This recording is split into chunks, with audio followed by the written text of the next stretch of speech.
Dans les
descends ton esprit, ouvre grand les portes des cieux. Alléluia. Alléluia. Si c'est ta prière, lève tes mains. Et fais cette prière. Fais descendre ton esprit, Seigneur. Fais descendre ton esprit dans mon cœur, dans ma vie, sur moi, là maintenant. Maintenant, Seigneur. Alléluia. Alléluia. Alléluia. Fais descendre ton esprit. Fais descendre ton esprit. Alléluia. Alléluia. Alléluia. Alléluia. Oui, Seigneur. Oui, Seigneur. Fais descendre ton esprit, Seigneur. Alléluia. Ton amour, je sens le vent de ton esprit. Fais-nous vivre au rythme des battements de ton cœur. Je sens la pluie de ton amour, je sens le vent de ton esprit. Fais-nous vivre au rythme des battements de ton cœur. Les battements de ton cœur, Seigneur. Alléluia. Alléluia. Tu as besoin de l'Esprit du Seigneur ce matin. Tu as besoin de l'Esprit du Seigneur remplisse ton cœur, qui remplisse ta vie. Alléluia, qui vient te renouveler. Alléluia, qui a besoin d'être renouvelé du Saint-Esprit ce matin. Pour certains qui ont besoin d'être baptisés du Saint-Esprit ce matin. Alléluia. Pas seulement sentir devant, mais le recevoir à l'intérieur. Alléluia. Qui a besoin de recevoir l'Esprit de Dieu dans ta vie ce matin. Alléluia. Alléluia. Parle avec le Seigneur. Parle avec le Seigneur. Je sens la pluie de ton amour. Je sens la pluie de ton esprit. Et je veux que cette pluie remplisse ma vie. Je veux qu'elle remplisse mon cœur. Je veux être renouvelé de ton esprit. Renouvelé de ta puissance. Je veux que tu viennes, Seigneur, changer ma vie. M'agiter, Seigneur. Viens, Seigneur. Remplis ma vie à nouveau. Remplis ma vie à nouveau, Seigneur. De ton esprit, de ta présence, de ta puissance, Seigneur. Baptise de ton esprit, Seigneur. Baptise de ton esprit. Baptise de ton esprit, Jésus. Alléluia. Alléluia. Alléluia. Alléluia. Oui, Seigneur. Oui, Seigneur. Oui, Seigneur Jésus. Alléluia. La parole du Seigneur ce matin. Voilà, maintenant il n'y a plus de secret. C'est sur toi, l'Éternel se lève. Amen. Alléluia. Sur toi, l'Éternel se lève. Et j'aimerais que vous puissiez mettre moi à la place de toi et proclamer au nom de Jésus, sur moi, l'Éternel se lève. Est-ce que vous pouvez faire ça, Église? Sur moi, l'Éternel se lève. Est-ce que tous ensemble, nous pouvons proclamer au nom de Jésus, sur moi, l'Éternel se lève aujourd'hui? Vous n'avez pas l'air vraiment convaincu. Alléluia. Vous y croyez ou vous n'y croyez pas, ça ne change rien. Le Seigneur se lève ce matin. Le Seigneur est là pour chacun de vous. Il a préparé quelque chose pour chacun de nous. Et c'est là, c'est prêt. Amen. Amen. Alléluia. Alléluia. Je pense qu'on va faire à l'envers maintenant. On va faire d'abord la prédication et après la louange. C'est comme vous avez très bien loué, on dirait que vous êtes fatigué. Et je peux comprendre, vous avez bien loué. Amen. Et c'est pas encore le temps d'arrêter. Amen. Gloire au Seigneur. On va faire deux lectures pour commencer. Et voilà. Tout le monde a sa Bible ce matin. Oui. Amen. Gloire au Seigneur. Peu importe si elle soit papier ou électronique. Amen. Et on va se lever pour ceux qui peuvent pour lire la parole du Seigneur d'évangile de Jean, chapitre 12, versets 35 et 36. Jean, chapitre 12, versets 35 et 36. Jésus leur dit, la lumière est encore pour un peu de temps au milieu de vous. Marchez pendant que vous avez la lumière, afin que les ténèbres ne vous surprennent point.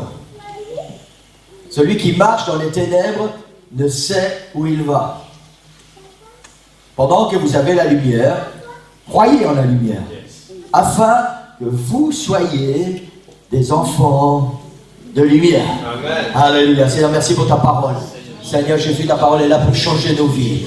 Seigneur, pour nous enseigner, pour nous instruire, pour nous corriger, pour nous redresser, Seigneur, et pour nous montrer le chemin qui conduit à la vie éternelle. Et ce matin, Seigneur, merci pour ta parole, merci pour ce que tu as préparé pour chacun de nous, Seigneur, et merci parce que tu disposes maintenant nos cœurs à recevoir ta parole, Seigneur Jésus. Elle puisse venir se loger, Seigneur, et qu'elle puisse produire le fruit nécessaire dans nos vies, Seigneur, pour que nous puissions vraiment devenir la lumière, comme tu nous appelles à le devenir. Merci pour tout ce que tu vas faire dans ce lieu. Tu oins ton peuple, Seigneur, tu oins ton serviteur, et tu conduis toutes choses par la puissance de ton esprit. Dans le nom de Jésus, nous prions. Amen. Amen. Amen. Vous pouvez prendre place. Alléluia. Gloire au Seigneur. Alléluia. Dans la Bible, traduction française Louis II, le mot lumière est mentionné 168 fois. 168 fois, le mot lumière est mentionné. Dans la majorité des cas, j'ai vérifié, dans la majorité des cas, la lumière est utilisée, le mot lumière est utilisé directement en opposition aux ténèbres. Ça veut dire que quand la Bible parle de lumière, elle ne parle pas de lumière juste pour parler de lumière. Elle met la lumière directement en opposition aux ténèbres. Amen. Le livre de la Genèse nous raconte l'histoire de la création. Et pour ceux qui connaissent les premiers versets de la Bible, dans Genèse chapitre 1, au commencement, Elohim créa les cieux et la terre. La terre était informe et vide. Et la Bible dit, il y avait des ténèbres à la surface de l'abîme. L'Esprit de Dieu se mouvait au-dessus de ça. Et Dieu dit que la lumière soit, et la lumière fut. Dieu vit que la lumière était bonne. Et Dieu sépara la lumière d'avec les ténèbres. Dieu appela la lumière jour, il appela les ténèbres nuit. Ce fut le premier jour. La première création de Dieu, c'est de séparer la lumière et les ténèbres. Dieu a créé la lumière. Il a dit que la lumière soit et la lumière fut. Dieu a séparé la lumière et les ténèbres. Et la Bible dit que Dieu vit que la lumière était bonne. Amen. Waouh. Amen. Amen. Alléluia. Nous savons tous qu'il est quasiment impossible de faire quelque chose sans lumière, dans le noir. Si vous essayez de marcher dans le noir, vous allez vous guider avec les mains, avec les pieds, sans vraiment savoir où vous allez ni où vous êtes. Si vous avez déjà effectué le parcours, vous faites une estimation de l'endroit où vous pensez vous trouver et de ce que vous pensez pouvoir y rencontrer. Ça veut dire qu'en réalité, vous ne savez pas. Vous croyez que, mais il fait noir, donc vous ne savez pas. Nous savons tous également que plein de choses peuvent se passer dans les ténèbres sans que nous puissions nous y préparer. Les gens mal intentionnés se cachent dans le noir et d'un seul coup se jettent sur nous pour faire du mal, pour voler, pour tuer, pour violer. La première chose que Dieu a faite, séparer la lumière et les ténèbres. Amen. Séparer la lumière et les ténèbres. La Bible nous enseigne que le diable, Satan, est aussi appelé le prince des ténèbres. Tout ce qu'il fait, il le fait dans les ténèbres, dans l'ombre, dans l'obscurité, parce que ses œuvres ne sont que des œuvres de destruction et de mort. C'est pour ça que tout ce qu'il fait, il le fait dans les ténèbres. Amen. Amen. Il opère, il travaille de plusieurs manières. Il fait croire. Je veux vous amener quelque part ce matin. Il fait croire que le mal n'existe pas. Si le mal n'existe pas, si rien n'est mal, alors tu peux faire tout ce que tu veux. C'est ce qui se passe dans le monde. Quand tu parles aux gens du péché, ils te rionnent. Parce que pour eux, rien n'est mal. Parce que Satan leur a fait croire, et parce que maintenant ils sont convaincus que rien n'est mal. Il met aussi le doute dans l'esprit pour essayer de convaincre ceux qui croient au bien et au mal que le mal n'est pas mal. Je vais répéter ça parce que c'est important que vous puissiez le comprendre. Il met le doute dans l'esprit pour essayer de convaincre ceux qui croient au bien et au mal que le mal n'est pas mal.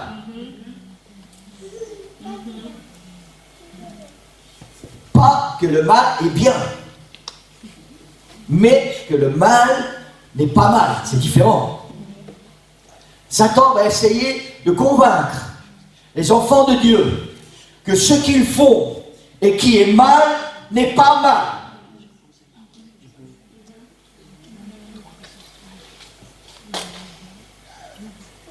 Ce qui est bien, nous savons que c'est bien et nous sommes contents de pratiquer ce qui est bien.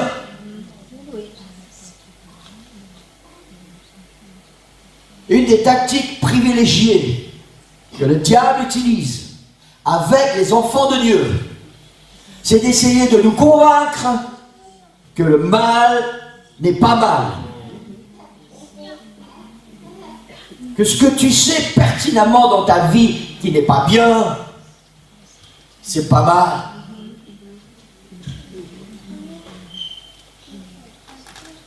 Nous parlons de l'Église ce matin. Amen. Nous parlons des enfants de Dieu. Nous parlons de toi et moi. Et nous parlons de la façon dont Satan agit dans ta vie et dans la mienne, en tout cas de la façon dont il aime agir. Il veut te convaincre, il veut nous convaincre, nous persuader que le mal n'est pas mal.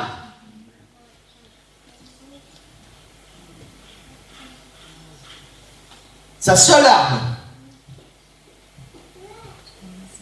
je suis arrivé trop loin. C'est pour cette raison qu'on évite dans beaucoup d'églises de parler ouvertement du péché. Parce que trop de chrétiens n'ont plus la notion de ce qui est péché ou de ce qui ne l'est pas, et ils ne veulent surtout pas en entendre parler. Parce qu'ils ne veulent pas être dérangés dans leurs convictions que ce qui est mal, c'est mal. Et que ce qui est mal dans leur vie doit être changé. Satan va même parfois réussir à convaincre certains chrétiens qui pratiquent le mal en étant persuadés que ce n'est pas mal. Suivez-moi bien, je sais que parfois c'est un peu hard, je vais recommencer. Satan va même parfois réussir à convaincre certains chrétiens qui pratiquent le mal en étant persuadés que ce n'est pas mal, que Dieu pense comme eux. Satan va persuader certains chrétiens qui pratiquent le mal, mais qui ne sont pas dérangés dans leur conscience et qui pensent que ça n'est pas mal, et qui croient au fond de leur cœur que même Dieu pense comme ça, que le mal qu'ils font, c'est pas mal.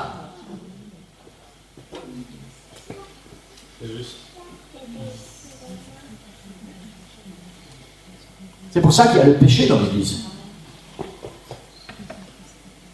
Parce que Satan a persuadé que le mal n'est pas mal. Et que même pour Dieu, c'est pas mal si tu fais le mal.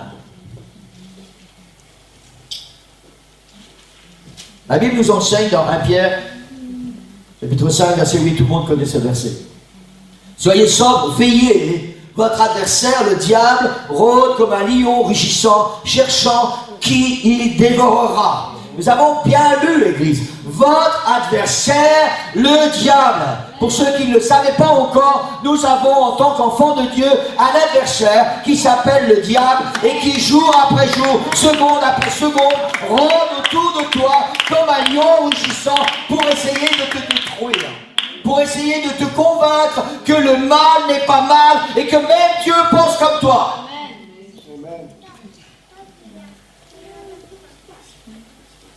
Et pour ce faire, Satan a une tactique bien rodée. La Bible dit, puisque Satan lui-même se déguise en ange de lumière. Ça veut dire que quand il vient se présenter face à toi, il ne vient pas en tant que Satan, il est déguisé en ange de lumière. Il est déguisé. Il a une autre apparence que ce qu'il est réellement. C'est la seule manière qu'il a de se présenter devant un chrétien, devant un enfant de Dieu, c'est de se déguiser pour te faire croire que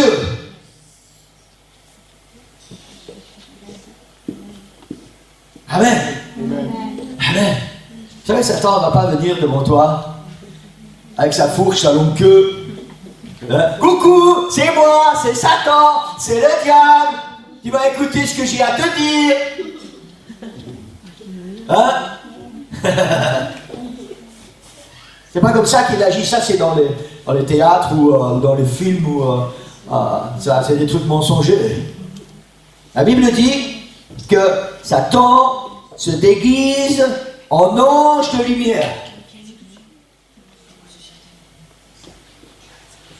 Il se déguise en ange de lumière.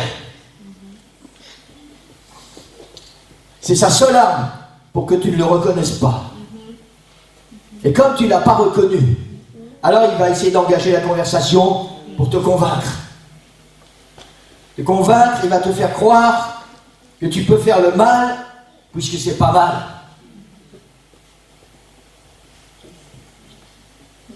Il va te faire croire que la voix que tu entends et qui est la sienne, c'est la voix de Dieu. Il est déguisé. Il va te faire croire que ce que tu vois, c'est la puissance de Dieu. Il va te faire croire. Il est déguisé. Une des armes puissantes que le diable utilise dans ce temps de la fin que nous vivons, c'est de faire croire que derrière ce qu'il fait, il y a la puissance de Dieu. C'est juste. C'est la vérité. Derrière ce que tu entends, derrière ce que tu vois, il y a la puissance de Dieu. Satan utilise le nom de Jésus. Il utilise des soi-disant miracles, des soi-disant choses extraordinaires pour te faire croire que ce que tu vois, c'est la voix de Dieu, c'est la puissance de Dieu. J'ai visionné tout à fait fortuitement sur YouTube. Vous savez que moi je suis un amateur de musique et je mets parfois il y a des choses qui défilent sur le côté. Pour ceux qui vont sur YouTube, vous savez comment ça se passe. Et il y a parfois des petits titres qui attirent mon œil et j'ai cliqué. Il y avait un homme très réputé dont je vais taire le nom parce que je ne suis pas là ici pour dire du mal sur les gens, qui attire des milliers de personnes dans des grandes salles. Et cet homme, tout ce qu'il sait faire, c'est il rigole, il fait rire les gens. Il ne s'est rien passé encore, les gens sont partis dans les fous rires. Et il vient voir les gens, et il n'a pas encore touché. Et les gens tombent. J'ai été effrayé. Ça se passe dans des endroits où il y a des milliers de soi-disant chrétiens qui viennent chercher la puissance de Dieu, la parole de Dieu. Ils passent à côté des gens et ils leur donnent des chiffres. Mais on dit des chiffres là. Et ils rigolent parce que cette personne elle est tombée. Elle a fait tomber plein de personnes derrière elle. Et les gens acclament. Cet homme est vénéré comme une idole parce qu'il croit que c'est la puissance de Dieu. En réalité, c'est Satan déguisé en ange de lumière. Pendant que ces gens sont là à vénérer cet homme, l'Esprit du Seigneur n'est pas en eux.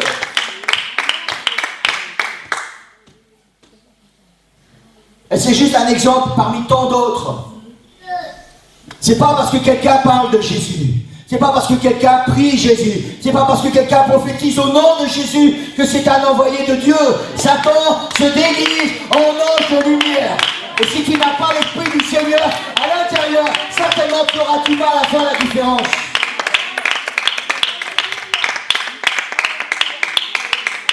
Amen.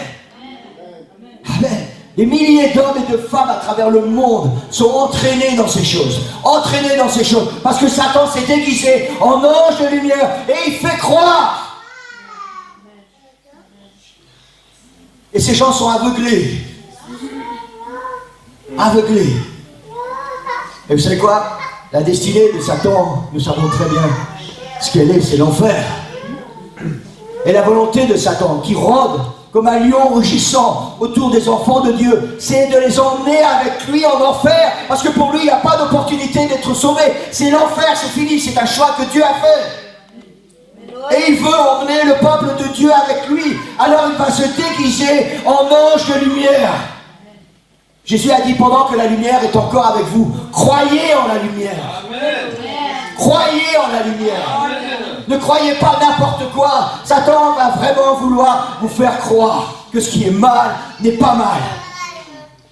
Il va arriver à un stade dans votre vie où vous ne serez plus capable de faire la différence entre le péché et ce qui n'est pas le péché. Vous savez pourquoi Jésus est mort sur la terre? Pourquoi Jésus est mort sur la croix? Pour payer le prix à cause du péché. Et Satan va essayer de vous faire croire que le péché n'existe pas. Alors qu'est-ce que Jésus est venu faire? C'est juste.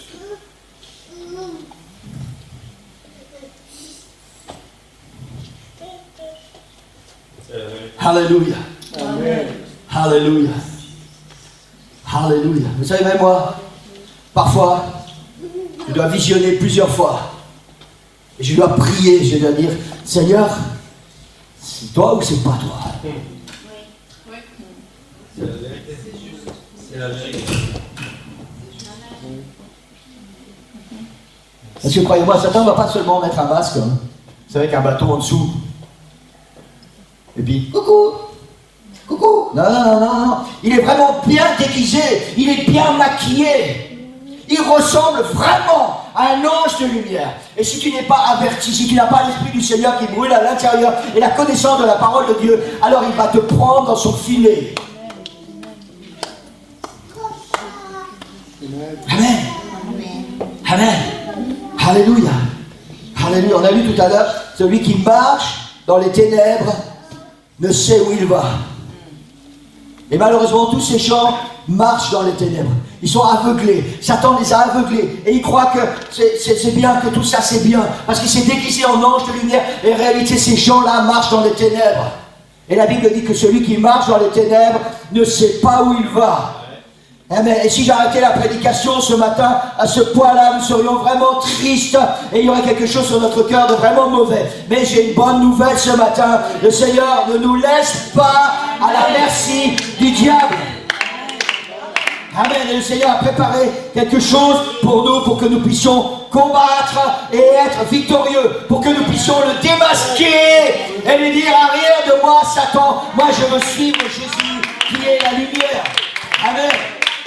Dans l'évangile de Jean, premier chapitre, la Bible dit ceci, au commencement était la parole. On a lu tout à l'heure, au commencement, Elohim, au commencement, Dieu créa les cieux et la terre. L'évangile de Jean, chapitre 1, verset 1, au commencement était la parole. La parole était avec Dieu, la parole était Dieu. La parole, elle était au commencement avec Dieu. Toutes choses ont été faites par elle, et rien de ce qui a été fait n'a été fait sans elle. Amen. Amen. En elle était la vie, et la vie était la lumière des hommes. La vie était la lumière des hommes. Cette lumière était la véritable lumière qui, en venant dans le monde, éclaire tout homme. Amen. Amen. Alléluia. Jean 12, 46. Jésus dit, je suis venu comme une lumière dans le monde, afin que quiconque croit en moi ne demeure pas dans les ténèbres. Jésus a dit, je suis venu afin que quiconque croit en moi ne demeure pas dans les ténèbres. Et Jésus continue. Jean 8, 12, Jésus leur parla de nouveau et dit, je suis la lumière du monde. Wow. Je suis la lumière du monde. Celui qui me suit ne marchera pas dans les ténèbres, mais il aura la lumière de la vie. Celui qui me suit, je suis la lumière du monde. C'est la proclamation de Jésus. Dieu manifesté en chair. Celui qui était au commencement la lumière, qui était la parole et qui est devenu chair, qui s'est fait homme. Il dit, je suis la lumière du monde. Celui qui me suit ne marchera pas dans les ténèbres, mais il aura la lumière de la vie. Alléluia. Mais il y a mais, celui qui me suit. Jésus est la lumière, ça ne va rien changer. On a lu tout à l'heure, on l'a dit, il est le même hier, aujourd'hui et pour l'éternité. Il a toujours été la lumière, il est la lumière depuis le commencement et il sera la lumière pour toujours. Et il dit, je suis la lumière du monde et celui qui me suit ne marchera pas dans les ténèbres, mais il aura la lumière, écoutez bien les deux derniers mots, les trois derniers mots, de la vie. La vie, Église. La vie, c'est tout à fait différent de l'endroit où Satan veut t'emmener quand il se déguise en ange de lumière et qu'il veut essayer de te faire croire que le mal n'est pas mal. Lui, il veut t'entraîner à la mort, à l'enfer, alors que Jésus, il veut t'entraîner à la vie et il veut te donner la vie éternelle. Mais il y a une condition, il faut que tu marches avec lui. Il faut non seulement que tu crois en lui, mais il faut que tu marches avec lui. Amen. Amen. Alléluia. Alléluia. Alléluia. Jésus a dit, je suis la lumière du monde. C'est une révélation et une promesse en même temps. Alléluia. Je suis la lumière du monde. Et la promesse, c'est que si tu me suis, tu ne marcheras pas dans les ténèbres, mais tu auras la lumière de la vie. La lumière se trouve en Jésus. Et uniquement en Jésus. Alléluia. Alléluia. Amen. Et uniquement en Jésus. Yes. C'est pour ça que Jésus dit, si tu me suis. Et je voudrais vous encourager ce matin, amen, à essayer d'être le plus près possible de Jésus quand tu suis Jésus. D'abord, il faut que tu le suives. Ça, c'est très important. Tu ne peux pas vivre autrement. Il faut que tu suives Jésus. Mais quand tu suis Jésus, essaie d'être le plus près possible de lui pour que sa lumière rayonne sur toi et que Satan ne puisse pas venir te troubler et te faire croire que, parce qu'il sera déguisé en ange de lumière. Amen. C'est la vérité. Yes. Amen. Ça veut dire quoi suivre Jésus? C'est pas le but de la prédication ce matin et je ne vais pas m'attarder là-dessus, peut-être ça sera une autre prédication. Suivre Jésus, c'est marcher avec le Seigneur, c'est prendre du temps dans la prière, c'est prendre du temps dans la lecture de la parole du Seigneur et dans la méditation de la parole du Seigneur, c'est prendre du temps dans la présence du Seigneur pour écouter la voix du Seigneur et pour le laisser nous parler, nous instruire, nous enseigner, nous révéler ce qui est bien et ce qui est mal. Amen. Amen. Amen. Yes. Amen. Je suis la lumière du monde, Jésus a dit. Si tu suis Jésus et que tu marches avec lui, alors tu sauras reconnaître Satan quand il viendra déguisé en ange de lumière. Il y a des fois à l'église où c'est difficile de reconnaître. Mais il y a des fois où c'est tellement grossier. Tellement grossier. Et pourtant, même quand c'est grossier, il y a beaucoup de chrétiens qui se laissent avoir. Ça saute aux yeux et pourtant on tombe dedans.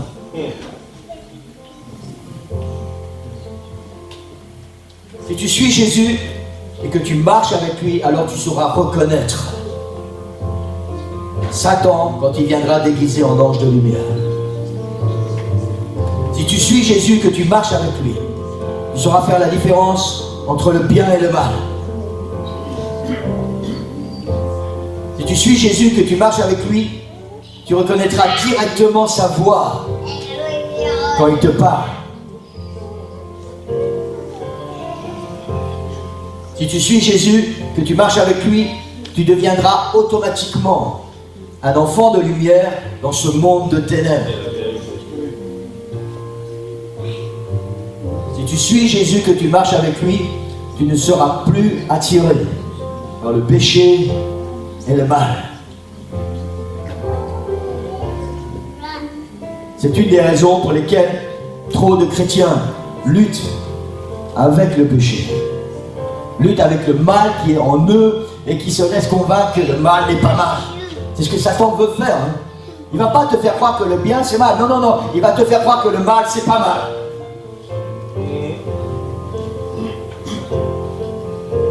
Et il y arrive. Il y arrive.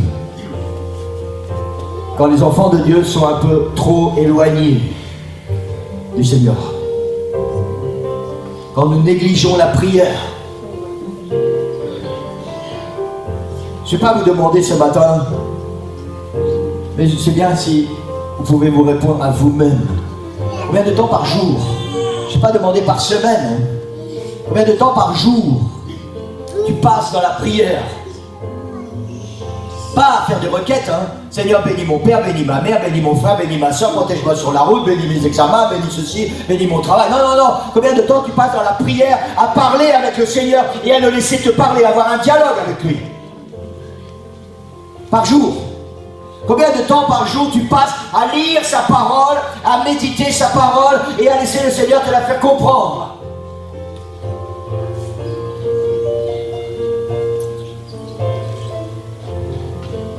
C'est comme ça qu'on suit Jésus.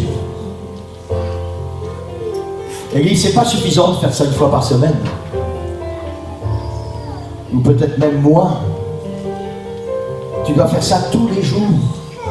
Chaque moment de ta vie, tes pensées devraient être concentrées avec le Seigneur. En connexion avec le Seigneur. Si tu veux pouvoir reconnaître Satan quand il va venir se présenter à toi, déguisé en ange de lumière et te faire croire que... Il faut que tu aies une connexion avec le Seigneur. Il faut que cette connexion soit réelle. Il faut que tu aies une connaissance de la parole de Dieu. Il faut que tu connaisses sa voix.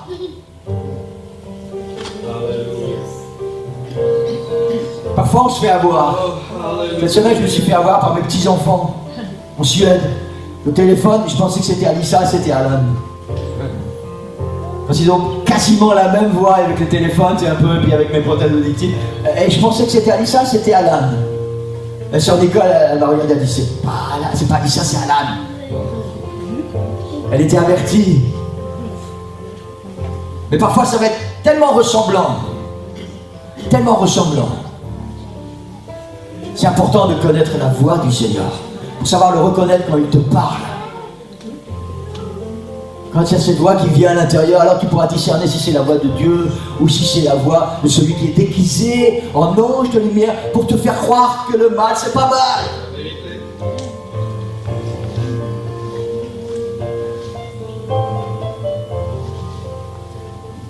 Un des points principaux sur lesquels le Seigneur appuie et sur lesquels les apôtres appuient dans l'Évangile, dans le Nouveau Testament, sur les signes de la fin des temps, c'est que la licence va venir s'installer dans l'Église, c'est-à-dire la liberté.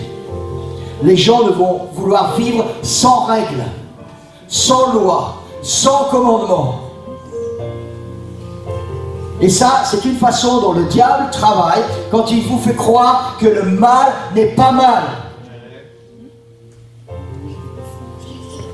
La Bible appelle ça la licence. Chaque enfant de Dieu, on ne parle pas des gens du monde, nous parlons dans l'église. Chaque enfant de Dieu va vouloir faire comme il veut, quand il veut, à sa façon, sans s'occuper de ce que la Bible dit, sans même s'occuper de ce qu'il fait, si c'est bien ou si c'est mal. Parce que Satan l'a aveuglé, parce qu'il est venu déguisé en ange de lumière et que tu n'as pas reconnu la voix qui n'est pas la voix de Dieu. Et qui t'entraîne à faire le mal. C'est-à-dire autre chose que ce que Dieu veut. Et Satan va même faire croire à trop de chrétiens que même si tu mènes une vie de chrétien et que ta vie est moitié chrétien, moitié péché, tu vas quand même être sauvé. Tu as accepté Jésus dans ton cœur comme ton sauveur, tu as pris ton baptême au nom de Jésus, un jour tu as reçu le Saint-Esprit, et maintenant peu importe comment tu vis, tu as été sauvé, donc maintenant tu es sauvé pour toujours. Satan va essayer de faire croire ça. Pour inciter les gens, pour inciter les enfants de Dieu à vivre dans le péché, à pratiquer le péché sans être bousculés dans leur conscience. C'est ce que je vois et ce que j'entends régulièrement, Église. C'est ce que Dieu voit et qu'il entend régulièrement. Et le cœur du Seigneur est triste.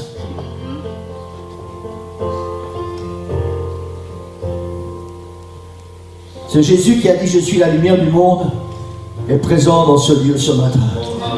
Amen. On a senti son esprit souffler, le vent de son esprit souffler tout à l'heure. Et il y a une promesse pour nous ce matin. Dans Isaïe 60, il dit « Lève-toi, sois éclairé, car ta lumière arrive et la gloire de l'Éternel se lève sur toi. » Amen. C'est la promesse du Seigneur pour chacun de nous ce matin. Sois éclairé, car ta lumière arrive et la gloire de l'Éternel se lève sur toi. Voici les ténèbres couvrent la terre, l'obscurité des peuples, mais sur toi, Église, l'Éternel se lève sur toi, sa gloire apparaît. Sur toi, à ton cœur, le Seigneur parle ce matin. Et c'est important que tu puisses entendre sa voix. Amen, c'est important. Vous savez, trop de fois, les chrétiens qui sont dans les églises pensent que la voix qu'ils entendent, c'est juste la voix du pasteur. Oublie qui tu vois derrière ce pupitre ce matin. Entends simplement la voix du Seigneur qui te parle. Et le Seigneur dit, je veux t'éclairer ce matin. Je veux mettre ma lumière dans ton cœur, devant tes yeux, sur ta vie. Je veux que ta vie soit éclairée, afin que tu échappes. Sur toi, sa gloire apparaît. Alléluia. Alléluia. Aujourd'hui, ce n'est pas un jour comme les autres, Église. Je voudrais qu'on puisse se lever. Et je vais terminer. Aujourd'hui, ce n'est pas un jour comme les autres. C'est un jour où le Seigneur te donne l'opportunité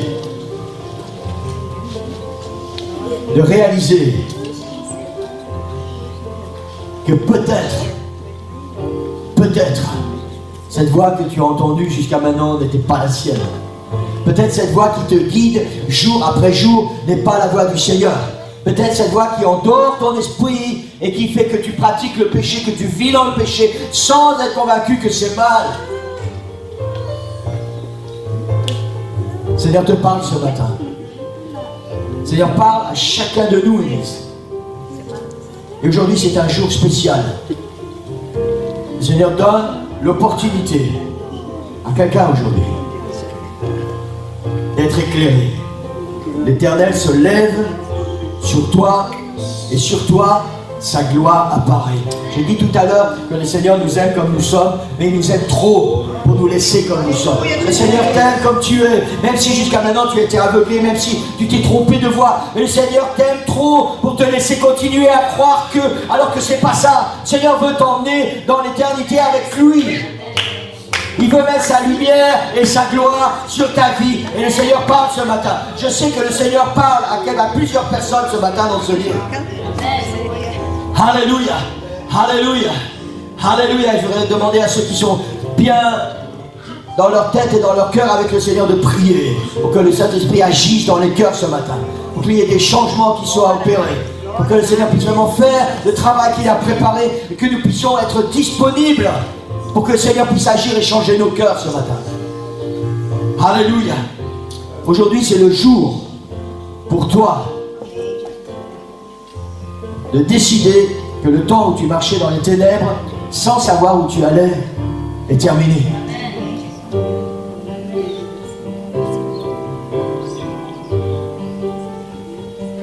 Terminé.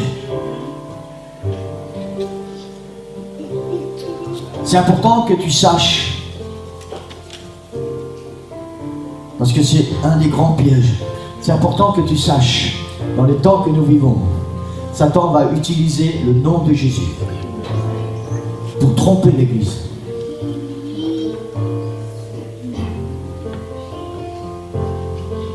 C'est ce que Jésus a dit. Il y a beaucoup de gens qui vont dire, quand le Seigneur va venir, et qui vont pas pouvoir entrer. Et ils vont dire, mais Seigneur, on a chassé des démons en ton nom. Seigneur, on a fait des miracles en ton nom. Seigneur, on a prêché en ton nom. On a fait des choses dans le nom de Jésus. Et Jésus va leur dire, retirez-vous de moi, je ne vous ai jamais connu. Vous qui avez pratiqué l'iniquité. Vous qui avez cru que le mal n'était pas mal et qui avez continué de pratiquer. Jésus va leur dire, retirez-vous de moi. C'est important que nous puissions réaliser. Vous savez, j'ai été surpris un jour, même sans Linda. Elle m'a téléphoné, elle m'a dit, pasteur, il faut que tu regardes ça et dis-moi si ça vient de Dieu ou pas. Même Sœur Linda, qui est une personne expérimentée, et moi j'irais plutôt moi vers elle. Même elle avait un doute. Pasteur, est-ce que tu crois que ça vient de Dieu ou pas?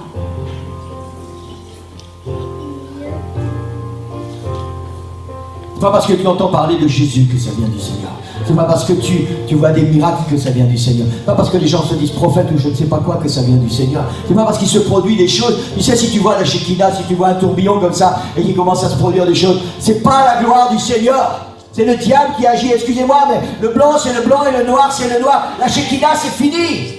Ça c'était juste dans le désert. Pendant le temps où le peuple d'Israël était dans le désert. Après c'est terminé.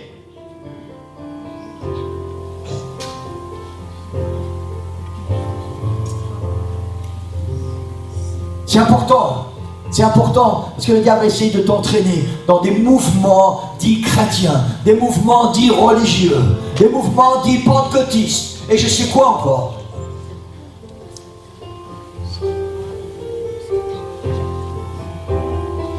Aujourd'hui, c'est pas une prédication où tu vas danser, tu vas te réjouir, voilà, merci Seigneur, et tu vas pousser des cris. Non, non. Aujourd'hui, c'est un jour où le Seigneur te parle parce qu'il y a une décision à prendre, et une décision importante. Décision importante, parce que ton avenir en dépend. Demain, après-demain, et ton éternité aussi. Et ton éternité aussi.